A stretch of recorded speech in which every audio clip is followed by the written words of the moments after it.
From easy math. Students, मैं लेके आई हूँ आपके लिए वन वीडियो वन कॉन्सेप्ट, यानी एक वीडियो देखिए और अपने एक कॉन्सेप्ट को क्लियर कर लीजिए।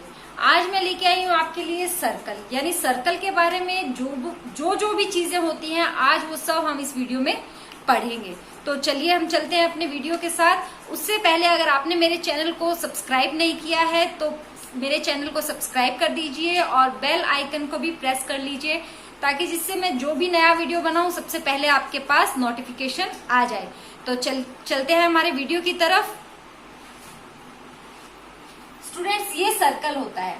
सर्कल क्या होता है? एक कर्व सरफेस होता है। सर्कल क्या होता है? एक कर्व सरफेस होता है। उसमें कोई भी वर्टेक्स नहीं होता, वर्टेक्स नहीं होता, कोई भी एजेस नहीं होती है, यानी सर्कल में नो वर्टेक्स नो एजेस होती है।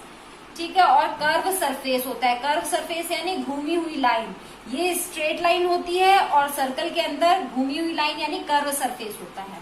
ठीक है।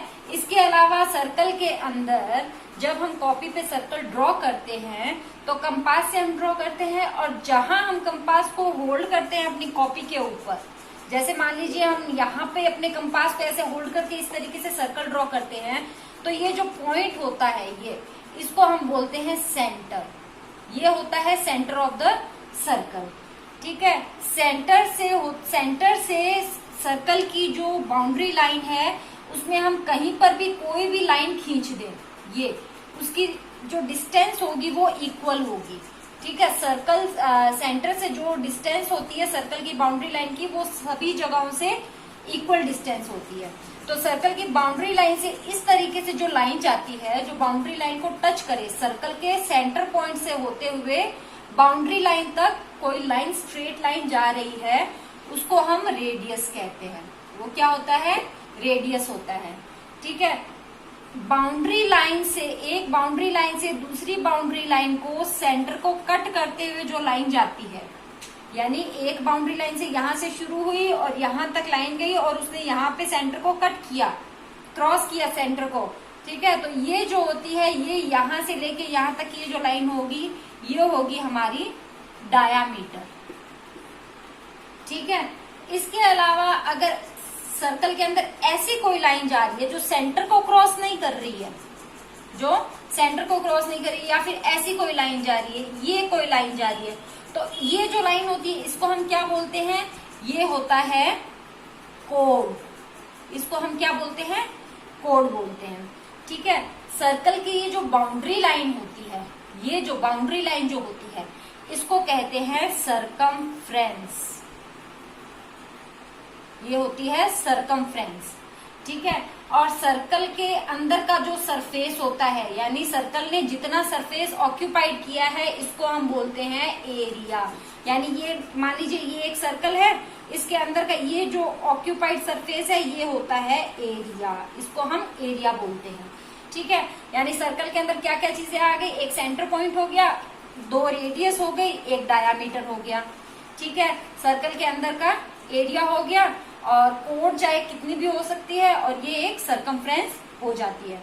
तो चलिए हम देखते हैं, रेडियस जो होती है वो डायामीटर का हाफ होता है, यानी ये यहां से लेके यहां तक रेडियस है, ये यहां से लेके यहां तक रेडियस है, यानी 2 times of radius is equal to diameter.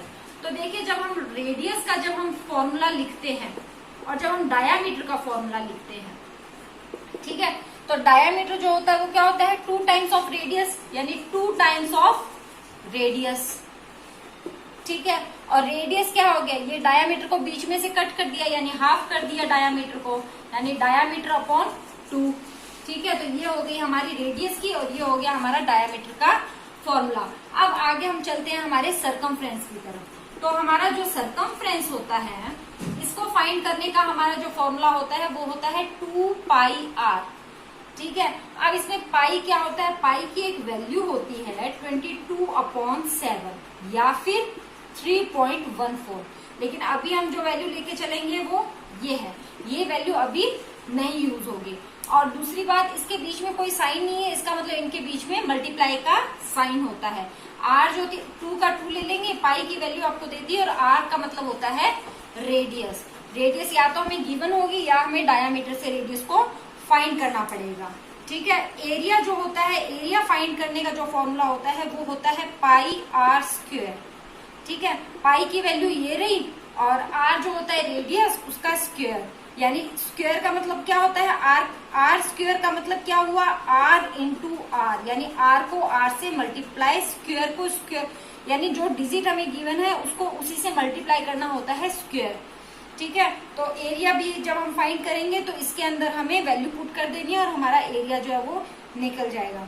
लेकिन एरिया फाइंड करने के बाद हमें जो यूनिट दी होती है, जैसे मान लीजिए रेडियस कुछ भी दी है हमें, उसकी जो यूनिट है वो सेंटीमीटर दी है या मीटर दी है या किलोमीटर दी है, जो भी दी है हमें क्वेश्चन के हिसाब से, तो उसकी जो यूनिट हमें दी है उसके ऊपर जब हम एरिया फाइंड करते हैं तो उस यूनिट के ऊपर हमें स्क्वायर लगाना जरूरी हो जाता है। अगर हम ये स्क्वायर नहीं लगाते हैं तो वो हमारा आंसर जो है वो रॉन्ग माना जाता है, वो आंसर हमारा सही नहीं होता है। तो चलिए एक एग्जांपल देखते हैं स्टूडेंट्स। सो स्टूडेंट्स, ये हमारा एग्जांपल है, ये सर्कल दिया है और हमें ए बी जो है वो गिवन है 14 सेंटीमीटर। अब ए बी क्या है पहले तो हम ये देखेंगे कि ए जो है वो इस बॉर्डर लाइन पे है सर्कल के और बी जो है वो इधर इस पॉइंट पे है और ये सेंटर ओ को कट करते हुए जा रहा है, यानी सेंटर ओ को कट करते हुए जाती है जो लाइन एक बाउंड्री से दूसरी बाउंड्री तक, उसे हम क्या कहते हैं, डायामीटर। यानी हमें सर्कल का डायामीटर जो है वो गिवन है 14 सेंटीमीटर।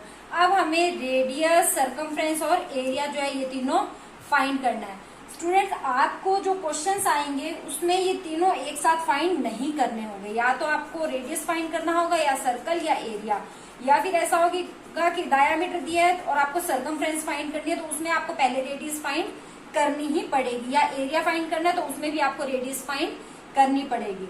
ठीक है, तो चलिए हम शुरू करते हैं। सबसे पहले हम लेते हैं हमारी रेडियस। तो रेडियस का हमारा फॉर्मूला क्या था, d/2, d यानी डायामीटर। अब हम डायामीटर को लिख देते हैं, हमारा डायामीटर गिवन है हमें 14 सेंटीमीटर अपॉन 2। हमने फॉर्मूले के अंदर वैल्यू पुट कर दी। अब हम इसको कट कर देंगे, 2 × 1 = 2 और 2 × 7 = 14। हमारा आंसर आ गया 7 सेंटीमीटर। ये हमारा जो है ये आंसर आ गया, यानी रेडियस हमारा क्या निकला, 7 सेंटीमीटर। बहुत इजी है। अब देखते हैं सरकमफ्रेंस, यानी सरकमफ्रेंस का हमारा जो फॉर्मूला था अब हम वो लिख के उसके अंदर वैल्यू पुट कर देंगे। तो सरकमफ्रेंस का हमारा फॉर्मूला क्या था, 2πr। इनके बीच में कोई साइन नहीं है, मतलब मल्टीप्लाई का साइन है। ठीक है, चलिए हम वैल्यू पुट करते हैं। 2 का 2 आ जाएगा, मल्टीप्लाई बाय पाई। तो पाई की वैल्यू जो है मैंने बताई थी 22/7, तो हम वो वैल्यू लिख देंगे 22/7। आर जो है वो हमें कितनी है, हमें गिवन जो थी वो डायामीटर थे, लेकिन हम डायामीटर से हमने आर जो है वो फाइंड कर ली, तो हम ये आर यहाँ पे लिख देंगे। अब हम इसको सॉल्व कर लेंगे, ये 7 से 7 कट हो जाएगा और इन दोनों को मल्टीप्लाई किया, आंसर आ गया 44 सेंटीमीटर। ये हमारा जो है वो सरकमफ्रेंस आ गया है।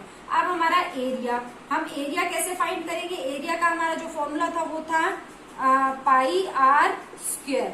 ये हमारा एरिया का फॉर्मूला था। तो पाई की वैल्यू हम पाई में रख देंगे, मल्टीप्लाई का साइन, आर जो है ये रही आर गिवन हमने जो निकाली थी वो, और स्क्वायर है इसलिए 2 × 7 × 7। अब 1 7 से ये 7 कट गया और इन दोनों को हमने मल्टीप्लाई किया, ये हमारा आंसर आ गया 154 सेंटीमीटर स्क्वायर। स्टूडेंट्स, अगर हम ये यहाँ पे सेंटीमीटर के ऊपर ये स्क्वायर, ये वाली यूनिट अगर हम नहीं लगाएंगे तो हमारा जो आंसर है वो हमारा गलत होगा, उसके लिए हमारे मार्क्स जो है वो कट हो सकते हैं। तो इसलिए हमेशा ध्यान रखें, एरिया चाहे हम किसी भी शेप का एरिया फाइंड कर रहे हैं उसकी यूनिट जो होती है वो स्क्वायर लगानी बहुत इंपॉर्टेंट होती है। ठीक है, अब इसमें देखिए स्टूडेंट्स, हमने रेडियस फाइंड कर लिया, सर्कमफ्रेंस फाइंड कर लिया, एरिया फाइंड कर लिया। हमारी रेडियस कितने निकली, 7 सेंटीमीटर। सर्कमफ्रेंस हमारा कितना निकला, 44 सेंटीमीटर। और हमारा एरिया क्या निकला, 154 सेंटीमीटर स्क्वायर।